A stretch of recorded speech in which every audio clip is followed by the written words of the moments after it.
السلام على أشرف الأنبياء والمرسلين وعلى آله الطيبين وأصحابه الطاهرين أما بعد فأعوذ بالله من الشيطان الرجيم بسم الله الرحمن الرحيم إن الله وملائكته يصلون على النبي يا أيها الذين آمنوا صلوا عليه وسلموا تسليما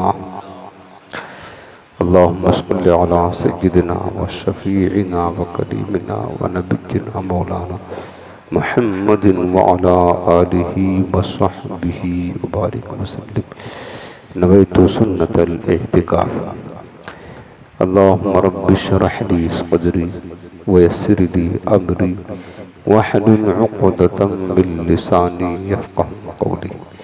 حاضرین محترم، اللہ تعالیٰ کا بے پناہ فضل ہے، اس کا شکر ہے کہ ہمیں اللہ نے اپنے محبوب کریم صلی اللہ علیہ وسلم کا ذکر مبارک کرنے اور سننے کا شرف عطا فرمایا، اور ہم میلاد مصطفیٰ کی محفل میں بیٹھے ہیں۔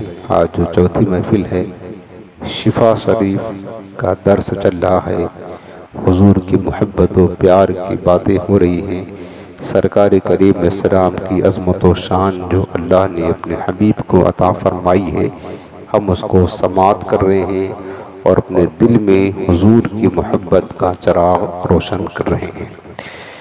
قاضی اعظم رحمۃ اللہ تعالیٰ علیہ کی کتاب الشفا بتعریف حقوق المصطفیٰ کا درس چل رہا ہے، اور اس کتاب کو انہوں نے 4 قسموں پر تقسیم فرمایا ہے، جس میں سے پہلی قسم کا آج باب الرابع چوتھا باب ہے۔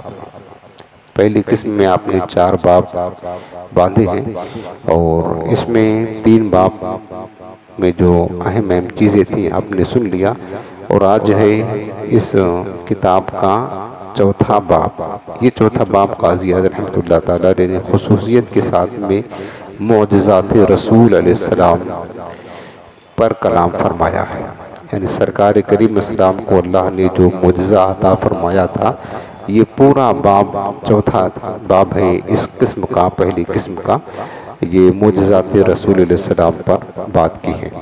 تو سب سے پہلے آج میں بھی اسی پر گفتگو کروں گا، تو سب سے پہلے آپ کو میں یہ بتا دیتا ہوں کہ معجزہ کسے کہتے ہیں، تاکہ آپ کو سمجھنے میں آگے آسانی ہو۔ علماء نے جو معجزہ کی تعریف لکھی ہے، اس کا خلاصہ یہ ہے کہ وہ خلاف عادت کام جو کسی نبی سے ظاہر ہوتا ہے، نبوت کے اعلان کے بعد اس کو معجزہ کہا جاتا ہے، اور اگر یہی کام خلاف عادت کسی ولی سے ظاہر ہو جائیں تو اس کو کرامت کہتے ہیں۔ اس کی مثال سینکڑوں ہیں، جیسے کہ سورج کا پلٹا دینا، چاند کا 2 ٹکڑے کر دینا، پتھروں کا کلمہ پڑھنا، درختوں کو اشارہ کرنا تو وہ اپنی جگہ سے آ کر کے سلام پیش کریں، تو یہ سب بہت سارے معجزات ہیں۔ تو اب چونکہ یہ وہ کام ہیں جس کو عام لوگ تو نہیں کر سکتے ہیں، اللہ کا نبی اعلان نبوت کے بعد یہ کام انجام دیتا ہے، اس کو معجزہ کہتے ہیں۔ اور اگر یہی کام خلاف عادت کام، یعنی جو دوسرے لوگ نہ کر سکیں، اللہ کا ولی اپنی کرامت سے، خدا کی دی ہوئی طاقت سے وہ کام کرے خلاف عادت کام، جیسے ہمارے غوث پاک کثرت کے ساتھ مردہ زندہ فرمایا کرتے تھے، ٹھیک ہے نا، کثرت کے ساتھ مردے زندہ فرمایا کرتے تھے، غیب کی خبر دیا کرتے تھے۔ تو یہ کام جو ہے نا عام لوگوں کی بس کی بات نہیں ہے۔ اب چونکہ میرے غوث پاک ولی ہیں، تو ولی سے یہ عمل صادر ہو رہا ہے جس کو کرامت کہا جاتا ہے، ٹھیک۔ تو معجزہ اور کرامت، تو کرامت اصل جو ہے نا وہ نبی کا معجزہ ہی ہوتا ہے، کرامت نبی کا معجزہ ہی ہوتا ہے، چونکہ ولی نبی نہیں ہوتا ہے تو اس کے اس فعل کو معجزہ نہیں کہہ سکتے، اس کو ہم کرامت کہتے ہیں۔ کرامت در حقیقت نبی کا یہ معجزہ کا ایک فیض ہوتا ہے۔ تو قرآن عظیم میں اللہ تعالیٰ نے حضرت موسیٰ علیہ السلام، حضرت عیسیٰ علیہ السلام کے معجزات کا ذکر فرمایا ہے، جیسے کہ حضرت موسیٰ علیہ السلام فرعون کے دربار میں گئے، آپ کا جو مبارک عصا تھا، لاٹھی شریف، اس کو زمین پر ڈالا تو بہت بڑا اژدہا بن جاتا تھا، پھر پکڑ لیتے تو ازدہا وہ لاٹھی رہتا، عصا ہی رہتا، تو یہ معجزہ ہوا۔ حضرت عیسیٰ علیہ السلام کو معجزہ کا بھی ذکر فرمایا قرآن نے، آپ مٹی سے پرندہ بناتے، اس میں پھونک مارتے، اڑنے لگتا، تو یہ معجزہ تھا آپ کا۔ مردوں کو زندہ کر دیتے تھے، اور کوڑھی پر اندھے پر ہاتھ پھیرتے، وہ نابینا تھا تو بینا ہو جاتا دیکھنے والا، تو یہ معجزہ کہا جاتا جو نبی سے ظاہر ہوتا ہے۔ اب میرے آقا کریم علیہ السلام کو اللہ نے جو معجزہ عطا فرمایا ہے اس کی بے شمار ہے، اور سچی بات تو یہ ہے کہ دیکھیں کہ ہر نبی اپنی نبوت کی تصدیق کے لیے، جب کوئی حضرت آدم سے لے کر کے ہمارے آقا علیہ السلام تک جتنے انبیاء کرام تشریف لائے، جب انہوں نے یہ کہا کہ میں اللہ کا نبی ہوں، مجھ پر ایمان لاؤں، تو قوم نے اس وقت مطالبہ کیا کہ اگر آپ اللہ کے نبی ہیں تو نبی معجزہ لے کر آتا ہے، آپ معجزہ دکھائیں۔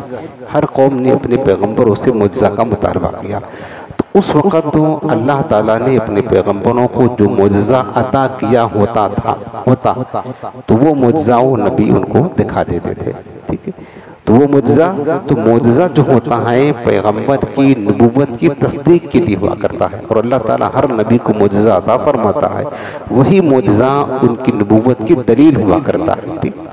اب میرے آقا علیہ السلام پہلی مرتبہ سرکار کریم علیہ السلام نے جب دعوت ذو العشیرہ کیا اور اپنے قرابت داروں کو کوہ صفا پر بلا کر کے اعلان نبوت کیا، پہلی بار 40 سال کی جب مبارک عمر ہوئی، اللہ نے حکم دیا کہ وَأَنزِلْ عَشِيرَتَكَ الْأَقْرَبِينَ، محبوب اب جو ہے نا دعوت دین کا کام شروع کر دو۔ قرآن نازل ہو گیا تو اللہ کے رسول علیہ السلام نے قرابت داروں کو بلایا، اور بلانے کے بعد ان کو دعوت دیا کہ میں اللہ کا نبی ہوں، اللہ ایک ہے، میری نبوت کو مانو۔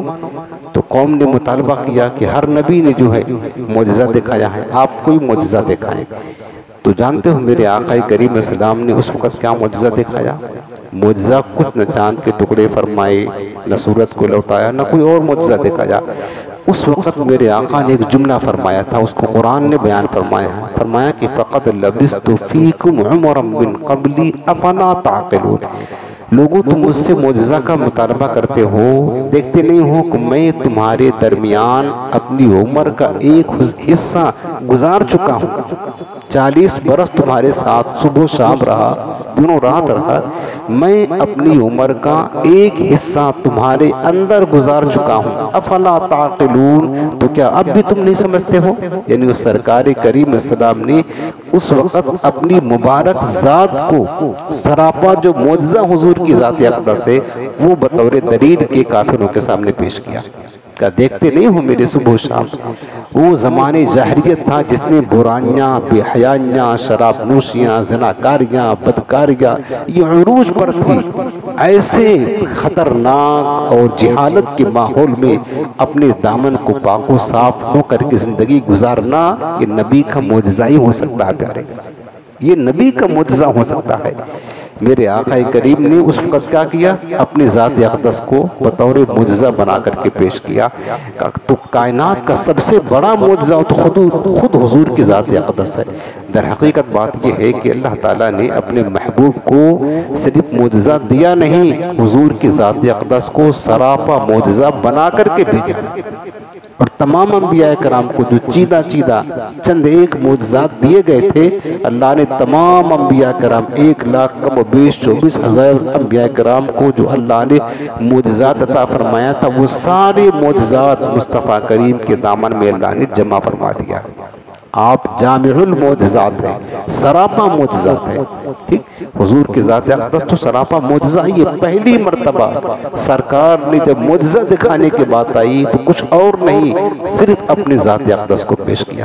تو اس سے پتہ کیا چلا کہ حضور کی ذات انور خود ایک بہت بڑا اور کائنات کا سب سے بڑا معجزہ ذات مصطفیٰ ہے۔ اس کے بعد دیکھیں اللہ نے میرے حبیب کو ظاہری معجزات بھی عطا فرمایا، ظاہری معجزات جو انبیاء کرام کو عطا کیا یہ بھی میرے حضور کو اللہ نے دیا۔ حضور السلام کی معجزات بہت بے شمار ہیں، لیکن علماء نے بیان فرمایا کہ حضور السلام کے معجزات بے شمار ہیں، ان میں 2 معجزہ میرے آقا کریم کا ایسا ہے جو یہ کہا جا سکے کہ ہاں یہ معجزہ میرے نبی کی شان کے لائق ہو، جو سب سے بڑا معجزہ ہے۔ اور قاضی اعظم نے اس میں سے ایک معجزہ کا ذکر کیا ہے۔ وہ کیا ہے پہلا معجزہ؟ وہ ہے معجزہ قرآن۔ پہلا معجزہ اللہ نے اپنے حبیب کو ایسا معجزہ دیا، قرآن نے بار بار چیلنج کیا بڑے بڑے فصحا بلغا کو کہ تم جو ہے نا قرآن کی جیسی کوئی چیز لے آؤ، میرے نبی لے کر آئے ہیں، کوئی نہ لا سکا۔ قرآن حضور کا ایسا معجزہ ہے جو حضور پر نازل ہوا، جو قیامت تک باقی رہے گا اور میرے آقا علیہ السلام کی نبوت کی حقانیت کو بیان کرتا رہے گا۔ قرآن آج تک کوئی لا سکا؟ وہی تو معجزہ کہتے ہیں۔ کوئی لا سکے گا؟ نہیں لا سکے گا نا۔ یہی حضور کا معجزہ، یہ حضور کی شان کے لائق۔ اور دوسرا معجزہ ہے حضور کا جو سب سے بڑا ہے، وہ معجزہ معراج مصطفیٰ۔ سبحان اللہ، یہ سب سے بڑا معجزہ۔ علماء نے فرمایا کہ باقی تو کنکروں کو کلمہ پڑھانا، یوں کہہ لینا یہ میرے سرکار کے بائیں ہاتھ کا کھیل ہے، جس میں کہتے ہیں بچوں کا کھیل ہے، محاورہ کی عرض کر رہا ہوں، یہ سب تو میرے حضور کے بائیں ہاتھ کا کھیل ہے، یوں سمجھ لیں۔ یہ کہہ رہے کہ بالکل یہ تو بظاہر ایک معمولی چیز ہے میرے آقا کے لیے، ہمارے لیے نہیں، معمولی چیز ہے۔ جو اصل معجزہ جو حضور کے شان ہے وہ 2 ہیں، یاد رکھیں۔ ایک معجزہ قرآن ہے جو کہا جا سکے کہ ہاں یہ میرے مصطفیٰ کے شان کے لائق ہے۔ دوسرا معراج مصطفیٰ ہے کہ اللہ نے اپنے حبیب کو اپنا دیدار ان کی سر کی آنکھوں سے کرایا۔ یہ کہا جا سکتا کہ حضور کا جو معجزہ دیدار الہی کا تھا، یہ میرے آقا کے شان کے لائق تھا۔ اس کے علاوہ بھی میرے حضور نے ایسے ایسے معجزات دکھائے ہیں میرے عزیزوں، عقل دنگ رہ جاتی ہے۔ ہم کہتے ہیں نا کہ میرے سرکار اسلام کی حکومت صرف زمین پر نہیں آسمانوں پر چلتی ہے، اور اس کی دلیل ایک حدیث پاک کے میرے حضور نے فرمایا کہ میرے 2 وزیر ہیں، میرے 2 وزیر آسمان میں ہیں، 2 وزیر زمین میں ہیں۔ فَأَمَّا وَزِيرَا يَا فِي السَّمَاءِ فَجِبْرَائِيلُ وَمِيكَائِيلُ، میرے جو 2 وزیر آسمان میں رہتے ہیں ان کا نام جبریل اور میکائیل ہے، اور میرے 2 وزیر جو زمین پر رہتے ہیں ان کا نام ابوبکر اور عمر ہے۔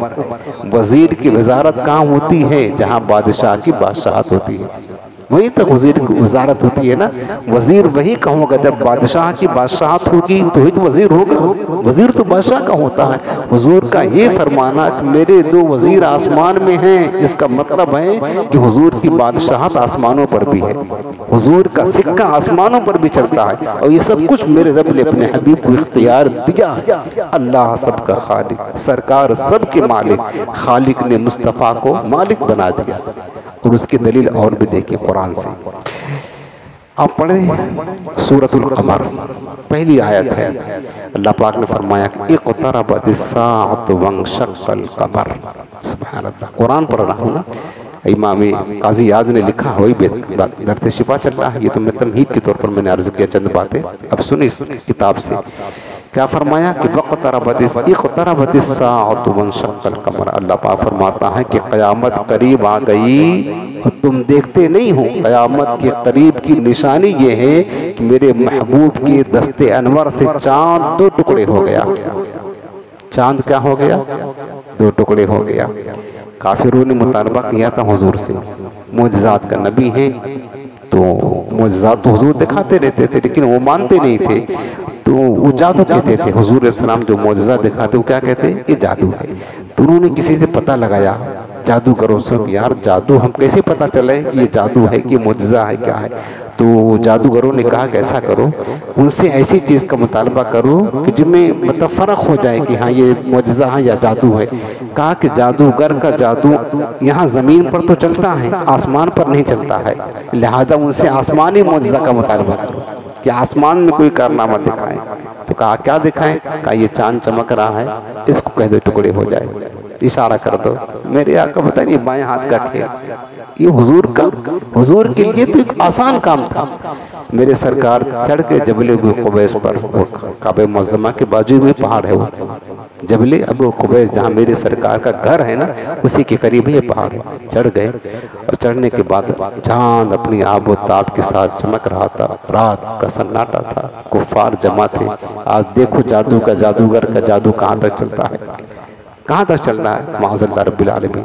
حضور نے اشارہ کیا، چاند ٹکڑے ہو گیا، ایک ادھر گیا ایک ادھر گیا، اشارے سے چاند کو چیر دیا، ڈوبے ہوئے خور کو پھیر دیا، گئے ہوئے دن کو عصر کیا، یہ تاب و تواں تمہارے لیے۔ یہ ہے سورج الٹے پاؤں پلٹے چاند اشارے سے ہو چاک، اندھے نجدی دیکھ لے قدرت رسول اللہ۔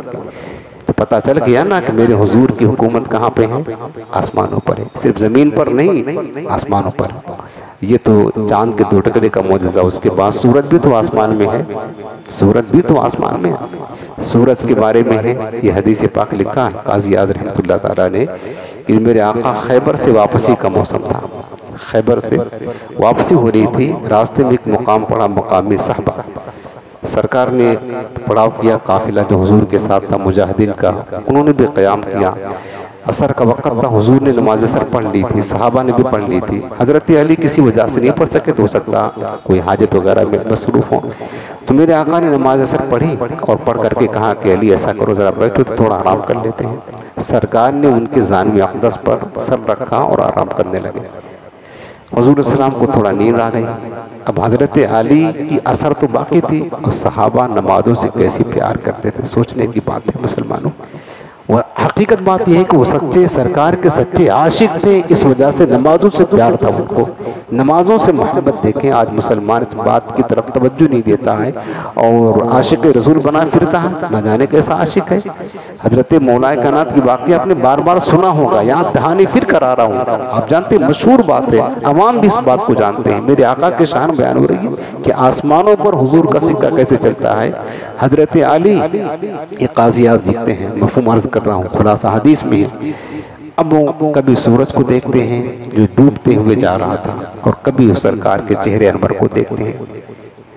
نماز کی محبت میں سوچتے ہیں کیا کروں، اگر نماز قضا کر دوں تو اللہ کے فرض میں حقوق اللہ میں کوتاہی، اور اگر حضور کو جگاؤں تو سوچوں کہیں حضور کی نیند میں خلل واقع ہو جائے، بے ادبی نہ ہو جائے، اتنا ڈرتے تھے۔ حضور کے ادب کا حال یہ تھا۔ تو کہا ٹھیک ہے، نماز قضا ہو تو پھر سے ادا ہو، محبت کی قضا پھر کیسے ادا ہو؟ کہا نماز قضا کر دیتے ہیں۔ یار حضرت علی نے حضور کی تعظیم کی خاطر اللہ کا فرض، اس کا جو حق تھا اس کو قضا کر دیا، چھوڑ دیا۔ سورج ڈوب گیا لیکن نماز کی محبت تو تھی نا، چونکہ نماز ہی تو میرے حضور کی آنکھوں کی ٹھنڈک ہے۔ سرکار نے خود ہی فرمایا ہے نماز آقا کی آنکھوں کی ٹھنڈک ہے۔ نماز کی محبت میں قضا ہو گئی تو رو دیے، آنسو جب حضور کی مبارک رخسار پر پڑے، سرکار بیدار ہوئے، علی کیوں روتے ہو؟ کہا حضور نماز چھوڑ گئی، قضا ہو گئی، قضا ہو گئی۔ اب میرے آقا بھی امتحان لیتے اپنے عاشق کا، کہا کوئی بات نہیں علی، نماز قضا ہو گئی۔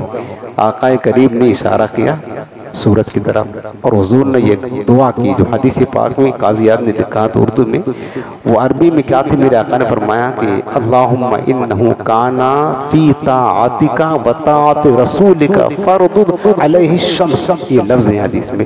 میرے حضور نے عرض کیا کہ مالک یہ علی تیری اور تیرے محبوب کی اطاعت میں تھا، اطاعت کہتے فرما برداری کو نا، اے اللہ انہو کان فی اطاعتک، علی تیری اطاعت میں لگا ہوا تھا، وفی اطاعت رسولک، تیرے رسول کی اطاعت میں لگا ہوا تھا، اس کی نماز قضا ہو گئی ہے، فردد علیہ الشمس، سورج کو جو ہے نا واپس لوٹا دے۔ حضور نے یہ کہا اور سورج کی طرف اشارہ کیا۔ اب میرے عزیزو بتاؤ، نماز قضا کرنا یہ اللہ کی اطاعت ہے، نماز پڑھنا اللہ کی اطاعت ہے؟ یہ بات تو سوچیں، حضور کا یہ جملہ ہے، اے اللہ یہ تیری اطاعت میں تھا، یہاں لکھا بھی ہے قاضیات نے، تیری اطاعت اور تیرے رسول کی اطاعت میں مشغول تھا۔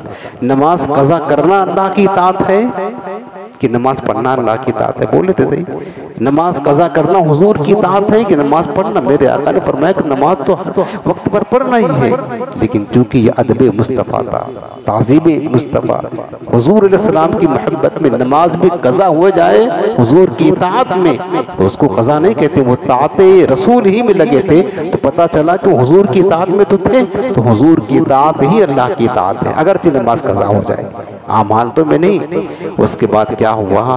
سورج کو 70,000 فرشتے کھینچتے ہیں تو سورج چلتا ہے، 70,000 فرشتے۔ اور جانتے ہو سورج ڈوبنے کے بعد حدیثوں میں آتا ہے کہ سورج ڈوبتا ہے جب نہ تو کہاں جاتا ہے؟ سورج ڈوبنے کے بعد اللہ کے حضور عرش اعظم کے نیچے سجدہ ریز ہو جاتا ہے۔ سجدے میں جاتا ہے. سورج جب ڈوبتا ہے تو کہاں جاتا ہے؟ سجدے میں جاتا ہے اللہ کے حضور.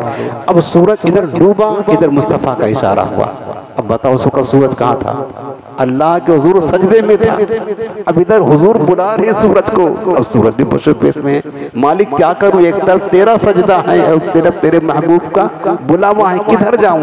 تو رب نے ہی تو کہا ہوگا کہ یہ سورج تو کیا تکتا ہے، کیا دیکھتا نہیں علی کو. میرے محبوب کی محبت میں اس نے اپنی نماز پوری اثر قضا کر دی، تو سجدہ ہی کے لیے پڑا ہوا. جا میرے مصطفیٰ بلا رہے ہیں. سورج لوٹ آیا، میرے حبیب حکم دے رہے ہیں تو جا، سجدہ چھوڑ دے. سورج واپس پلٹ آیا اور وقت اثر پر رک گیا. مولا کائنات نے اثر کی نماز پڑھی. یہ بتایا پہلے، یہ بتایا سورج الٹے پاؤں پلٹے چاند اشارے سے ہو چاک، اندھے نجدی دیکھ لے قدرت رسول ٹاک. یہ میرے آقا کی طاقت ہے.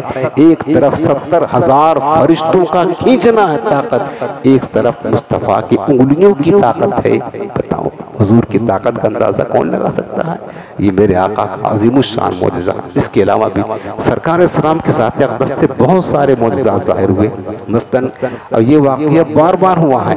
سرکار نے اپنی مبارک انگلیوں سے پانی کے چشمے جاری فرمائے ہیں، اور ایک بار نہیں کئی مرتبہ ایسا واقعہ ہوا ہے کہ سفر میں حضور تھے، جیسے کہ قاضی عادل حدیث پاک لکھا ہے. حضرت عبداللہ بن ابی طلحہ حضرت انس سے روایت کرتے ہیں. حضرت انس کہتے ہیں کہ میں نے رسول اللہ علیہ وسلم کو اس حال میں دیکھا کہ نماز عصر کا وقت ہو گیا، لوگ پانی کے لیے ادھر ادھر دوڑ رہے ہیں لیکن کہیں پانی نہیں ملتا تھا. تو رسول اللہ صلی اللہ علیہ وسلم نے پانی منگوایا، جو قطرہ قطرہ اکٹھا کر کے پیش کیا گیا کسی برتن میں، تھوڑا تھوڑا پانی. پھر آپ نے اپنا دست مبارک اس برتن میں رکھا اور لوگوں کو حکم دیا اس پانی سے وضو کرتے جاؤ. اس کے بعد حضرت انس کہتے ہیں میں نے دیکھا کہ آپ کی انگلیوں سے پانی ابل رہا ہے. پانی چشمہ کیسے جاری ہوتا ہے؟ لوگوں نے وضو کرنا شروع کیا اور اول سے آخر تک تمام لوگوں نے اس سے وضو فرما لیا. انگلیاں ہیں فیض پر، ٹوٹے ہیں پیاسے جھوم کر، ندیاں پنج آب رحمت کی ہیں جاری. واہ واہ، آر حضرت کا شعر ہے. اور یہ واقعہ ایک بار نہیں کئی بار ہوا. یاد رکھنا میرے عزیزوں، حضرت موسیٰ علیہ السلام کو معجزہ تھا نا. کیا معجزہ تھا؟ قرآن نے لکھا ہے، بیان کیا ہے کہ پتھر پر مارتے لاٹھی، جب پانی نہیں ملتا تھا میدان تیہ میں، یوں مارا فَضْرِبْ بِعَصَاكَ الْحَجَرَ فَانْفَجَرَتْ مِنْهُ اثْنَتَا عَشْرَةَ عَيْنًا. پتھر پر لاٹھی مارا تو 12 چشمے نکلتے. یہ معجزہ تھا حضرت موسیٰ علیہ السلام کا. یاد رکھنا ان کا معجزہ ضرور تھا، لیکن میرے مصطفیٰ کا انگلیوں سے پانی جاری کرنا یہ اس سے بڑا معجزہ تھا. کیونکہ پتھر سے پانی نکلتا ہے، چشمے بہتے ہیں، یہ عادت ہے پتھر کی. حضرت موسیٰ علیہ السلام کا معجزہ تھا لیکن پتھر سے پانی بہنے کی عادت ہے، لیکن انگلیوں سے پانی جاری ہونے کی عادت نہیں. پیارے میرے آقا نے وہ معجزہ دکھایا ہے جو حضرت موسیٰ کے پتھر والے معجزہ سے بھی بڑا معجزہ تھا. اس کے بعد اسی طریقے سے کبھی، اور یہ کئی بار ہوا ہے، کبھی ایسا ہوتا تھا کہ کنواں وغیرہ سوکھ گیا ہے، صحابہ کو سفر میں تھے، پانی کی ضرورت پیش آئی، تو کیا کیا میرے آقا نے؟ لعاب دہن ڈالا، پانی ابل گیا. اور یہ حدیث پاک لکھا قاضی عادل نے. دیکھیں حضرت برا بن عازب سے روایت ہے کہ واقعے حدیبیہ کے وقت جب سرکار سن 6 ہجری میں عمرہ کرنے کے لیے مدینہ طیبہ سے مکہ المکرمہ آ رہے تھے، تو مکہ سے قریب حدیبیہ کا جو علاقہ تھا وہاں قیام فرمایا اور 1400 صحابہ کرام تھے. پانی نہیں تھا، ختم ہو گیا. وضو کرنا ہے، غسل کرنا ہے، پینا ہے، جانور پیاسے ہیں. ایک کنواں تھا حدیبیہ کے مقام پر، وہ کنواں سوکھ گیا تھا، تھوڑا پانی بچا تھا. صحابہ نے حضور سے عرض کیا کہ میرے آقا پانی ختم ہو گیا اور اصحاب رسول کو ضرورت ہے. میرے آقا کریم نے کیا کیا؟ ڈول منگایا اور اس کے بعد پھر اپنا مبارک لعاب دہن، اپنا مبارک لعاب دہن اس کنویں کے اندر ڈال دیا. کنویں کا پانی تھوڑا تھا، ابل کر کے اوپر تک آ گیا. 1400 صحابہ کرام نے ان کے جانوروں جی بھر کر کے پیا بھی، وضو کیا، غسل کیا، پانی بھی بھر لیا. یہ معجزہ سرکار کا جو جاری ہوا، اور اس طرح سے معجزات میرے آقا علیہ السلام کی کثرت کے ساتھ جاری ہوئی. اسی طریقے سے کھانے میں برکت، تھوڑا کھانا، اور یہ بھی کئی بار واقع ہو چکا ہے. ٹھیک ہے نا، قاضی عادل نے لکھا ہوا ہے. کھانے میں حضرت جابر کی دعوت بڑی مشہور ہے. وہ جب خندق کھود رہے تھے تو سرکار کے پیڑ پر پتھر بندھا ہوا تھا، حضرت جابر بن عبداللہ صحابی رسول سے دیکھا نہ گیا، کہا حضور دعوت ہے، چپکے سے کان میں کہا دعوت ہے آپ کی اور ایک آدھ دو صحابہ، چونکہ ایک چھوٹا سا بکری کا بچہ تھا، اپنی بیوی کو پوچھا تھا، کہا بس ایک ہی ہے، کہا جا حضور کا کہنا تو میرے آقا کو کان میں کہا تو حضور نے اعلان کر دیا کہ میرے صحابہ جابر نے دعوت دی ہے کھانے کی۔ سرکار کی شان دیکھیں۔ اب حضرت جابر پریشان ہوئے، اپنی بیوی سے کہتے ہیں کہ یار سرکار نے تو سب کو کہہ دیا، کہا کوئی بات نہیں، تم نے کس کو کہا؟ کہا ہم نے تو حضور کو کہا۔ کہا تو ہم تو حضور کے ذمہ دار ہیں کھلانے کے، باقی سرکار نے کہا تو وہی جانیں گے، وہی کھلائیں گے۔ ان کا عقیدہ بھی دیکھیں، حدیث شریف میں قاضی عیاض نے لکھا ہوا یہاں پر، اور مشہور بات ہے، آپ سب بھی جانتے ہو کہ حضرت جابر کی دعوت، چھوٹا سا بچہ تھا، چھوٹا تھوڑا سا جو ہے نا ان کے ہاں جو کوئی روٹی تھی، اب سرکار نے سب کو دعوت دے دیا، کہا کوئی بات نہیں، سرکار نے دعوت دی تو وہی کھلائیں گے، پھر میرے آقا ہی حضور تشریف لائے، کہا جابر ایسا کرو، بکری ذبح کیا، پکایا، ہانڈی میں رکھا اور آٹا گوندھا گیا، کہا دیکھو ہانڈی کو چولہے پر رکھ دو، حضور نے کچھ دعاب دہن ڈالا، کچھ برکت کی دعا کی، پڑھا، کھانا سامنے رکھ کر، یہ فاتحہ کا ثبوت علماء نے نکالا، کھانا رکھ کر پڑھتے ہیں نا، حضور نے بھی فاتحہ دیا، اپنی زبان میں کہہ رہا ہوں، یعنی کھانا سامنے رکھ کر کے پڑھا، دعاب دہن ڈالا، کہا نکالتے جاؤ اور صحابہ کی جماعت کو بلاتے جاؤ اور کھولنا نہیں اس کو، نکالتے گئے، ایک بکری کا بچہ، 1000 صحابہ تھے، 1000 صحابہ، اب بتاؤ ایک چھوٹا سا بکری بچہ اور تھوڑا سا وہ تھا، کیا نام ہے، جو کا آٹا تھا، حضرت جابر کی اہلیہ روٹی بناتی گئی، وہ نکالتے گئے، کھاتے گئے، سارے صحابہ سیر ہو کر کے کھا لیا، اور کھانا اتنا پورا کا پورا بچا تھا، ایک قطرہ ختم بھی نہ ہوا، یہ حضور کا معجزات ہے۔ حضرت ابو ہریرہ رضی اللہ عنہ کی وہ جو دودھ والی بات ہے، اس کو بھی قاضی عیاض نے لکھا ہوا ہے کہ حضرت ابو ہریرہ رضی اللہ تعالیٰ عنہ بھوکے تھے، اصحاب صفہ میں سے بہت زیادہ بھوکے تھے، ایک دن باہر نکلے مسجد کے دروازے پر، سوچا کہ کوئی مل جائے گا تو اس سے کچھ، اچھا بھوکے رہنے کے باوجود بھی کسی سے مانگنا پسند نہیں کرتے تھے، یاد رکھنا صحابہ کے شان، کتنا بھی بھوکے رہے مانگنا۔ حضرت جابر کہتے ہیں کہ میں مسجد کے دروازے پر کھڑا ہوا، حضرت ابوبکر صدیق گزرے تو میں نے ان سے قرآن کی آیت کے بارے میں پوچھا کہ ہو سکتا ہے ان سے پوچھوں تو یہ ہماری حالت دیکھ کر کے سمجھ جائیں کہ میں بھوکا ہوں، کچھ کھلا پلا دیں گے، لیکن ان سے پوچھا، جواب دیا، وہ چلے گئے، سمجھ ہی نہیں پائے۔ پھر حضرت عمر گزرے، ان سے بھی میں نے کچھ قرآن کی آیت کے متعلق پوچھا کہ یہ ہو سکتا ہے یہ سمجھ جائیں کہ میں بھوکا ہوں تو کھلائیں، لیکن ان کو وہ پوچھا، وہی بتا کر کے گزر گئے۔ حضرت جابر کہتے وہ دونوں گزر گئے، میرا مسئلہ تو حل نہ ہوا، مسئلہ تو ان کو یہ بتانا تھا اور مانگ نہیں پا رہے، نہ کہہ پا رہے کہ میں بھوکا ہوں، یہ خودداری تھی، حضور کی تربیت کا نتیجہ تھا، اور آج بھکاری کتنے پھر رہے ہیں، دیکھ رہے ہیں، وہ اتنے ضرورت مند ہونے کے باوجود مانگتے نہ تھے، وہ دونوں تو گزر گئے۔ حضرت ابو ہریرہ کہتے ہیں کہ اتنے میں اللہ کے محبوب، امت سے حد سے زیادہ پیار کرنے والے آقا، قلب و نگاہ کے مرشدی اول امام الانبیاء تشریف لائے، اور آتے ہی سرکار نے چہرہ دیکھا، کہا جابر بھوک لگی ہے؟ ابو ہریرہ بھوک لگی ہے؟ کہا حضور بھوک لگی ہے، کچھ پوچھا نہیں، وہ دیکھ کر حضور خود سمجھ گئے کہ ابو ہریرہ بھوک لگی ہے، کہا حضور بڑی بھوک لگی ہے، کہا کوئی بات نہیں، پھر چلو ہمارے ساتھ گھر۔ حضرت ابو ہریرہ کہتے ہیں حضور ہم کو اپنے گھر لے کر گئے، گھر میں پوچھا کہ کچھ ہے کھانے کو، تو جواب ملا ہاں یا رسول اللہ، ایک دودھ سے بھرا ہوا ایک پیالہ ہے، بس اور کچھ تو نہیں ہے کھانے کے لیے۔ کہا ٹھیک ہے۔ سرکار نے کہا جابر ایسا کرو کہ جاؤ اصحاب صفہ میں جو صحابہ بیٹھے ہیں نا ان کو سب کو بلاتا ہو۔ حضرت ابو ہریرہ رضی اللہ عنہ کہتے ہیں کہ میں پریشان تھا کہ پیالہ تو ایک ہے، بھوکا زیادہ میں ہوں، اب سارے آئیں گے تو پھر کیسے ہوگا؟ کہا لیکن حکم رسول تھا، گیا بلا کر لائے، سب بیٹھ گئے۔ میرے آقا نے فرمایا کہ ابو ہریرہ ایسا کرو یہ پیالہ لو اور یہ داہنی طرف سے شروع کرو، جتنے بھی صحابہ بیٹھے ہیں اصحاب صفہ ان سب کو پلاؤ۔ حضرت ابو ہریرہ کہتے ہیں کہ میں نے پیالہ کو پلایا، میں نے سوچا کہ یار جو ہے نا وہ دیکھتا تھا پیالہ کہ ختم ہو جائے گا تو کیا کریں گے، ہم بھوکے تو ہم ہیں، وہ پریشان تھے، لیکن حضور کا حکم تھا، پلانا شروع کیا۔ ہر بندے نے 70 صحابہ بیٹھے تھے، کہتے ہیں کہ شروع سے لے کر آخر تک پیٹ بھر کر کے پیا، جی بھر کر، اور پیالے میں دودھ اتنا ہی بچا تھا۔ پھر آخر میں تو حضور نے کہا کہ ابو ہریرہ اب ہم اور تم بچے ہیں نا، ایسا کرو تم پہلے پیو۔ سبحان اللہ، مصطفیٰ کی شان دیکھیں، کہا تم پہلے پیو۔ پھر مجھے سرکار نے پلایا، کہا اور پیو، کہتے میں نے اور پیا، کہا اور پیو۔ حضرت ابو ہریرہ کہتے ہیں حضور خدا کی قسم اب جگہ نہیں ہے، گنجائش، پیڑ بھر گیا۔ تو میرے آقا کریم نے 70 صحابہ 71 صحابہ کو پینے کے بعد ان کا مبارک جوٹھا جس پیا تھا اپنے مبارک ہاتھ میں لے کر کے نوش فرمایا دودھ۔ کیوں جناب ابو ہریرہ کیسا تھا وہ جام شیر جس سے 70 صاحبوں کا دودھ سے منہ پھر گیا۔ بتاؤ میرے عزیزوں، یہ تو حضور کا معجزہ تھا۔ لیکن ایک بات یہاں سمجھنے جیسی ہے نا، آج کوئی مسلمان پانی پی لیتا ہے نا تو ہم اس گلاس میں پانی بچا رہتا ہے تو سوچتے ہیں کہ کوئی عیب کی چیز ہے، اس کو پھینک کر کے پھر دوسرا دھو کر کے گلاس پیتے ہیں۔ امام الانبیاء دیکھیں یار، 70 صحابہ کا جھوٹا امام الانبیاء ہو کر کے پی رہا ہے دودھ۔ یہ میرے آقا کی تعلیمات دیکھو، سور المؤمن شفاء، حدیث میں ایک مومن کے جھوٹے میں شفا ہوتی ہے، یہ بات الگ ہے۔ تو یہ حضور علیہ السلام کو معجزہ تھا۔ اسی طرح درختوں کا کلام کرنا، یعنی سرکار کی جو اس طرح کے معجزات وہ انگنت ہیں یار، ساری رات ختم ہو جائے گی بات حضور کی ختم نہیں ہوگی، اور ٹائم تو آپ جانتے فکس رہتا ہے۔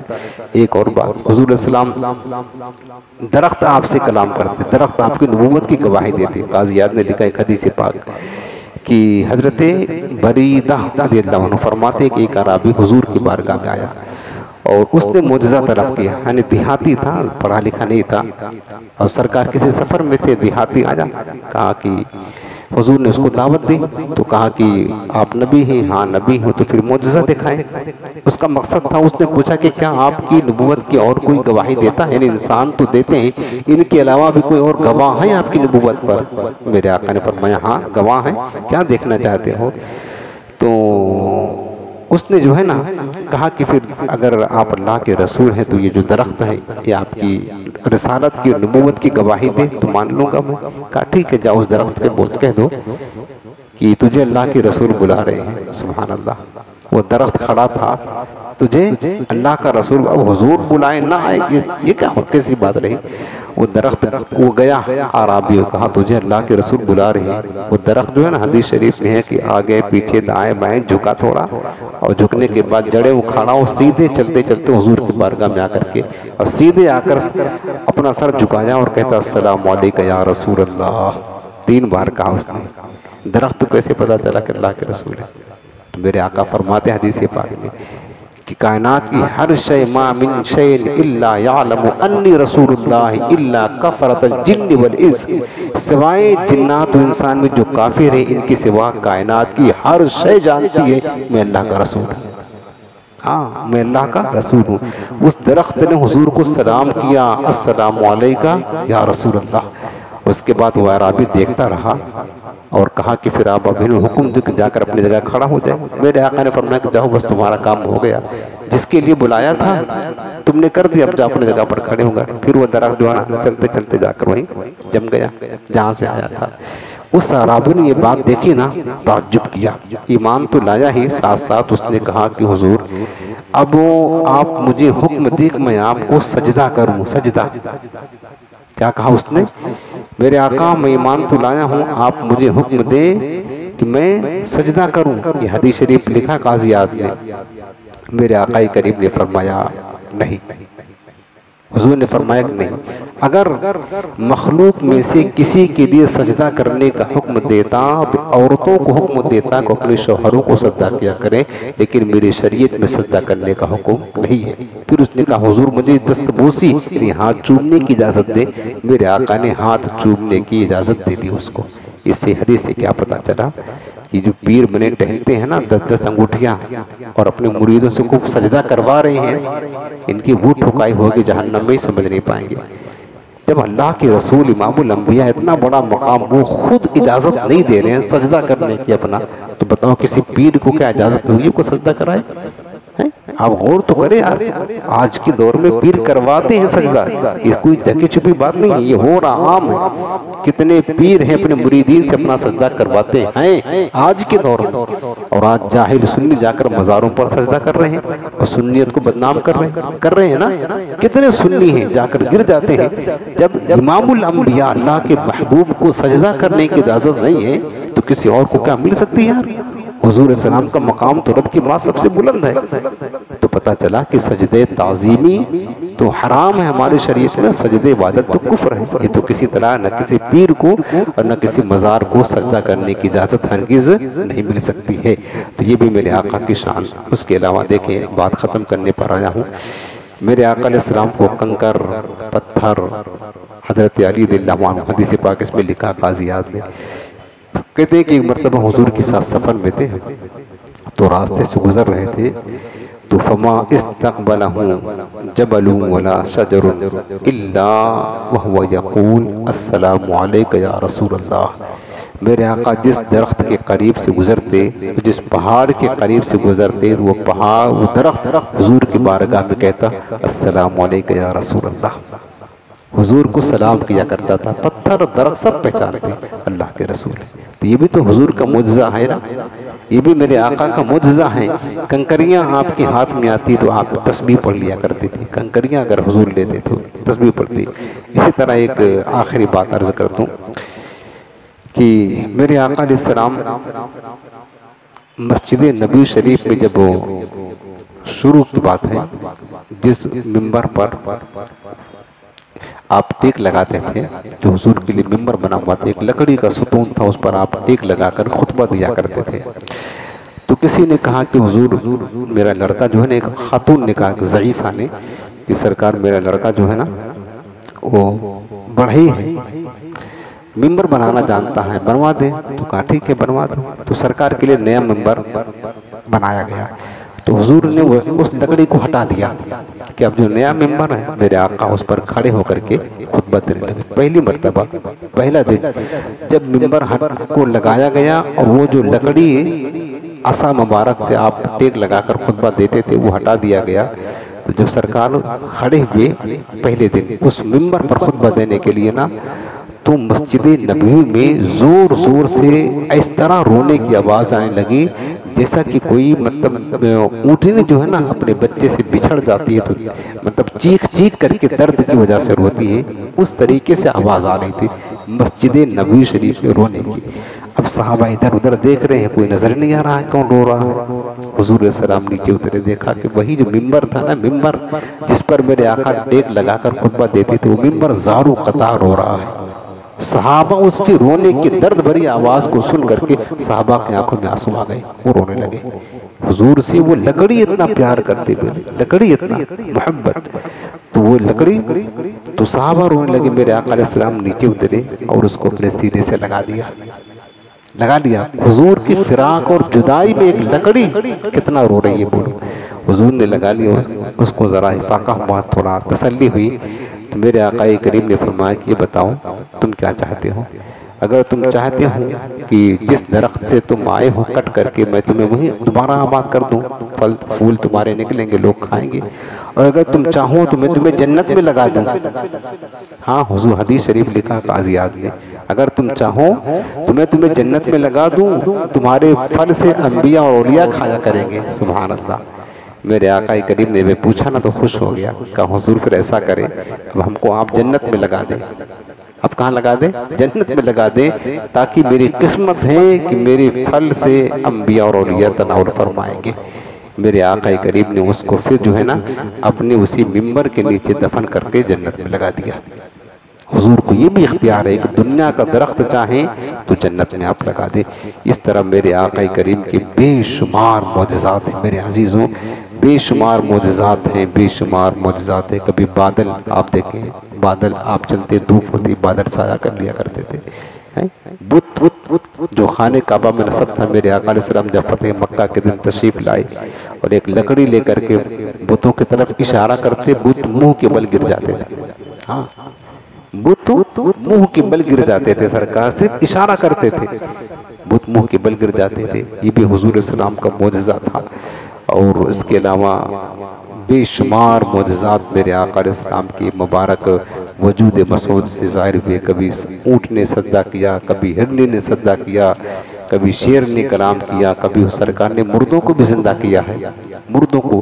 کبھی کسی کی آنکھ کی، حضرت ابو قتادہ کی ایک جنگ میں تھے، ان کی آنکھ کا ڈھیلا پورا باہر نکل گیا تھا، وہ لے کر کے ہاتھ میں حضور کی بارگاہ میں گئے، میرے آقا نے لعاب دہن لگایا، وہ آنکھ کا ڈھیلا ان کی آنکھ پہ رکھا، لعاب دہن لگایا، اچھا ہو گیا. کبھی سرکار نے اپنے مبارک کسی کے سر پر ہاتھ پھیرا تو کوئی بیماری تھی بینا ہو گیا. اس طرح تو بہرحال میرے سرکار کی ذات اقدس میرے عزیزوں سراپا معجزہ ہے اور کثرت کے ساتھ معجزہ میرے آقا نے دکھایا ہے. اللہ پاک ہمیں بھی حضور کی معجزات کا فیض عطا فرمائے اور سرکار کی محبت میں جینا اور حضور ہی کی محبت میں مرنا نصیب فرمائے. آمین بجاہ نبی کریم. السلام علیکم.